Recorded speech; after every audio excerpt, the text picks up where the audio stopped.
Tasked with the responsibility of providing policies on the fight against corruption, the Office of the Attorney General established the National Anti-Corruption Campaign Steering Committee to take the fight against the vice to the citizens who are in the grassroots. The committee is therefore tasked to create awareness on corruption to cloud lasting change in the thoughts and mindsets of citizens on matters corruption. We are set up to undertake public education, sensitization, and awareness creation campaigns against corruption.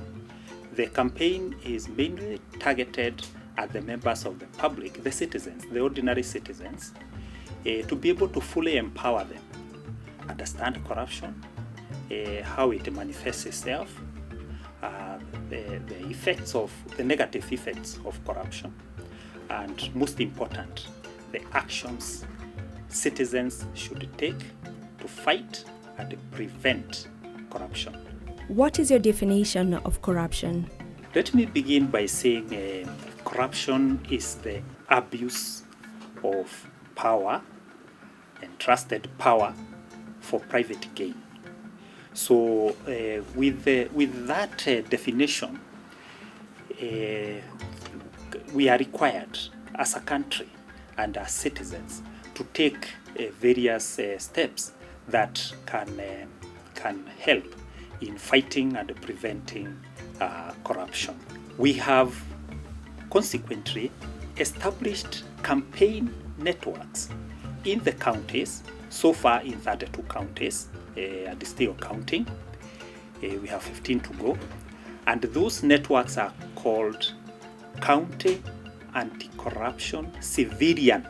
Again, the word to underline here is civilian oversight committees. No civil servant, no public servant sits in those committees. And the membership of those committees is drawn from religious institutions, from women organizations, youth organizations, and persons with disabilities organizations, because those are the groups that of course are largely affected by corruption. You know the kind of challenges youth go through.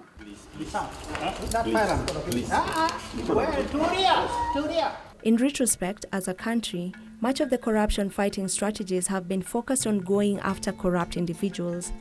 This has proved time and again to be expensive and time-consuming. To turn the tables and gain toehold on the fight, the strategies have been realigned to meet the modern-day needs.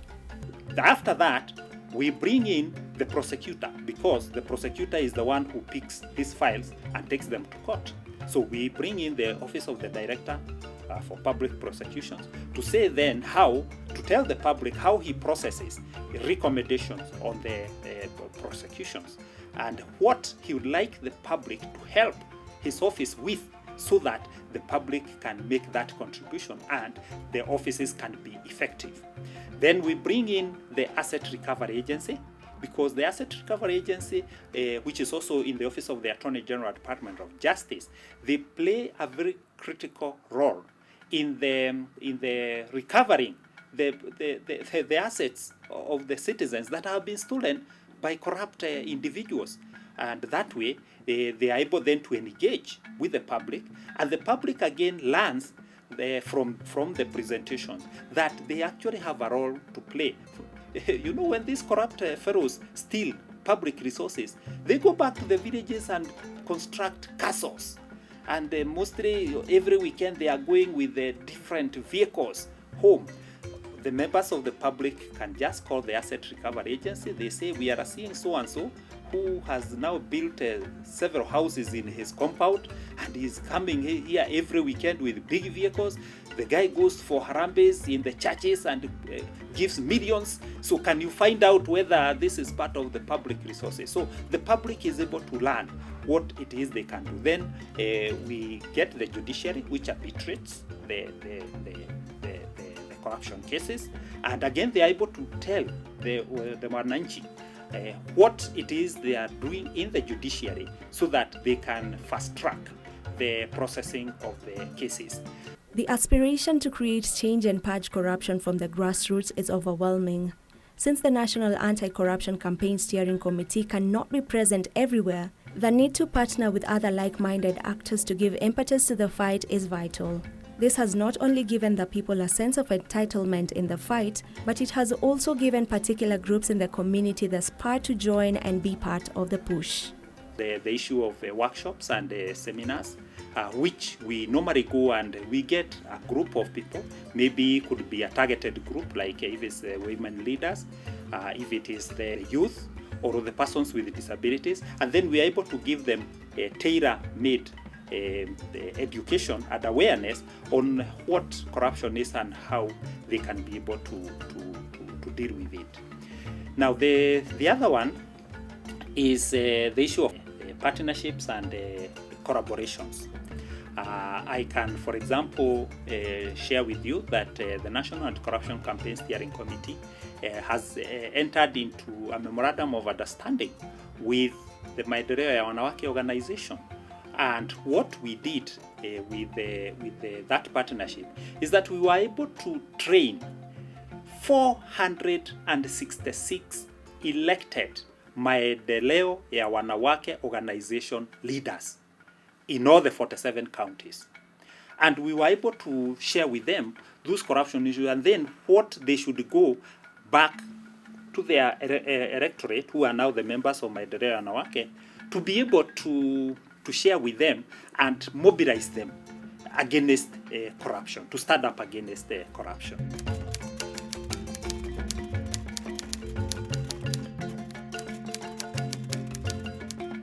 We are able to get them through social auditing processes for public or community projects.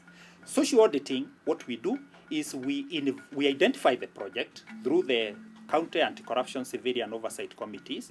They identify projects that are ongoing in a certain area. They invite the beneficiaries of that project. So when the beneficiaries come, the first thing they do is they tour the project, they see how it is, then they sit down and they are taken through the 6 steps in a project cycle, and at each step they are educated on what are the corruption issues in that step and what are the measures that can be implemented to fight and prevent corruption on that particular step. Then they go to the second one. Of course, the first step is the project idea.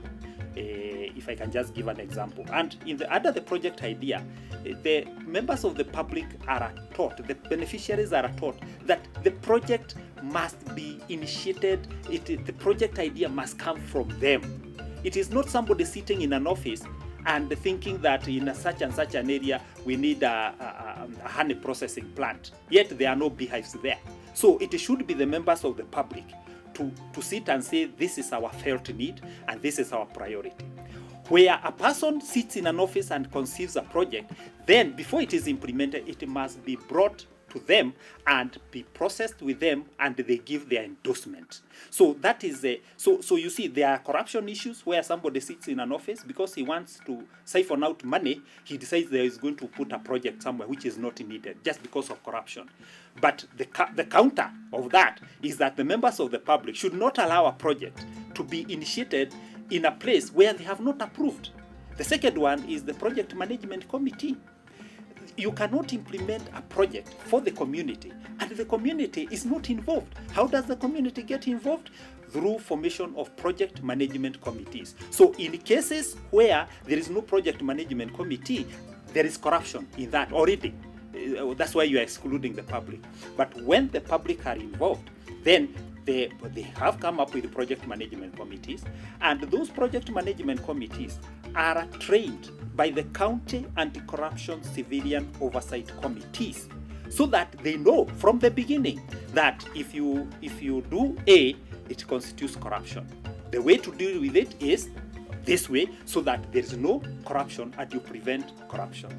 Through those social audits, the members of the public have been able to appreciate that they hold actually the power to fight corruption in their projects. I want to share with you an example of the effect of social auditing. We have a County Anti-Corruption Civilian Oversight Committee very active in Elgeyo Marakwet County. and it enjoys a lot of support from the county government. We have undertaken through the Civilian Oversight Committee a lot of awareness. People in Elgeyo Marakwet are very aware about corruption.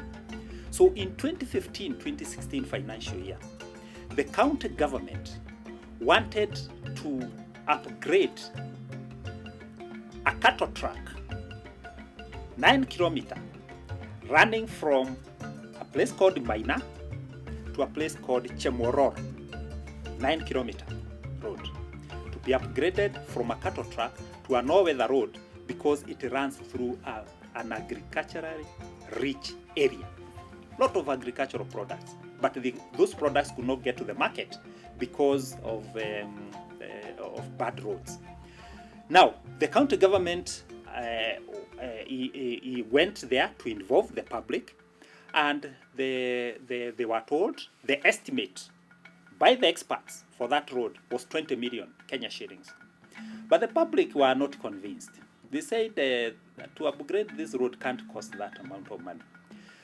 But they said they are going to make their contribution in ensuring that the road is done properly and without any corruption. So what they opted to do was two things. One, they assigned 2 elders every day where work was going on, where the plant and equipment was located on that particular day. 2 elders would come with their stools and they would just sit there to ensure that there is no theft of time, so that if the implementation is starting at 8 o'clock and ending at 5, it will actually be done like that. 2, there is no theft of materials, so that if we are saying we have brought 5 lorries of ballast, then it's actually 5 lorries, not 4 or 3.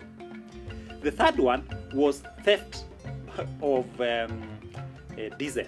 You know the way people siphon out diesel from those plant and equipment? 2, they say this is an agricultural rich area, and since the road is being opened for us to be able to get our products to the market, we'll provide the people who will be doing the construction with the food. We have a lot of food here.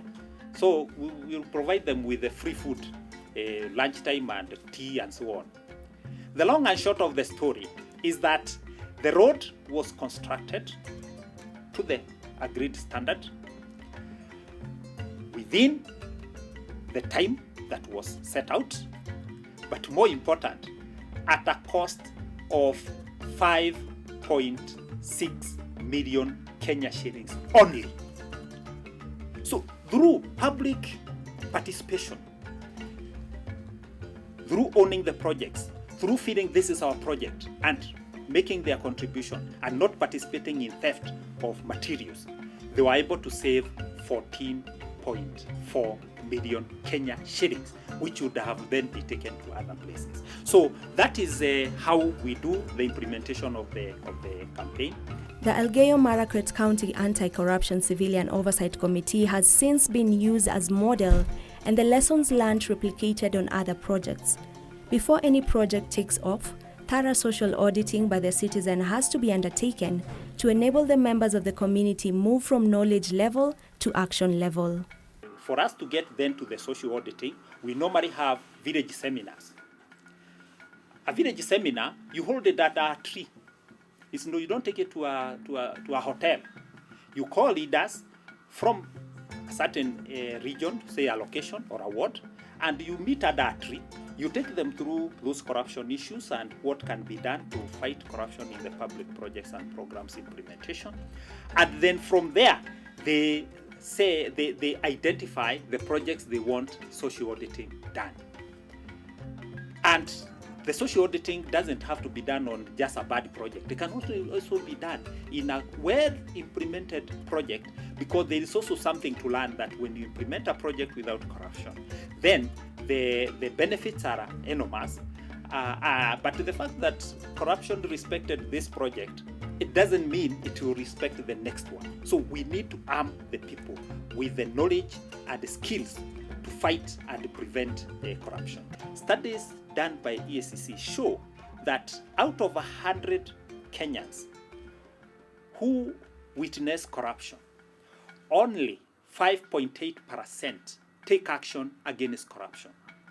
So we have done extremely well in terms of giving the people the knowledge. The people now know. So the knowledge level would be anywhere above 95%. But the action level against corruption is at 5.8%. So what we are now working towards as the National Anti-Corruption Campaign Steering Committee is to increase the level of those taking action against corruption so that we can now narrow this gap between the knowledge level and the action level. And there is no better method than through the social accountability mechanisms that fully empowers the members of the public. The biggest and the most notorious threat on the fight against corruption that the National Anti-Corruption Campaign Steering Committee has had to deal with day in and out is a deeply embedded culture of corruption that has troubled the nation since independence. The culture of corruption is deeply entrenched in this country. That is why you'll find somebody leaves a public institution with questions on how funds were utilized during his or her time in that institution. Effectively, the fellow has stolen public resources. So he goes back to their village and he is able to offer himself to be elected. And indeed, he is elected. When such a fellow who is a thief goes to either for funeral services or in our churches or mosques and so on, he's always given the front seat. He's treated as a very important person. Our culture does not, stigmatize those corrupt individuals. Instead, we seem to be rewarding them with elective positions. So we have a deeply entrenched culture. Sometimes the corrupt individuals are able to retreat to their communities and they get protection. Huyu ni mwizi wetu, which is the second challenge.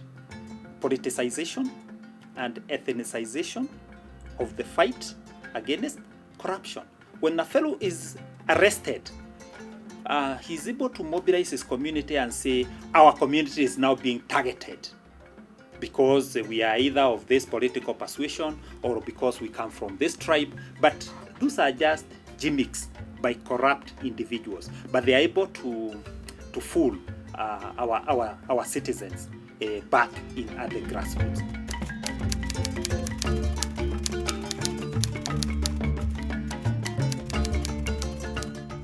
Corruption-free Kenya. That is our vision. And that is why we endeavor to involve everybody in the fight against corruption. Because if all of us are involved in the fight against corruption, that means none of us will practice corruption. So that is where we aspire to go. And we are going to go there with the Kenyans.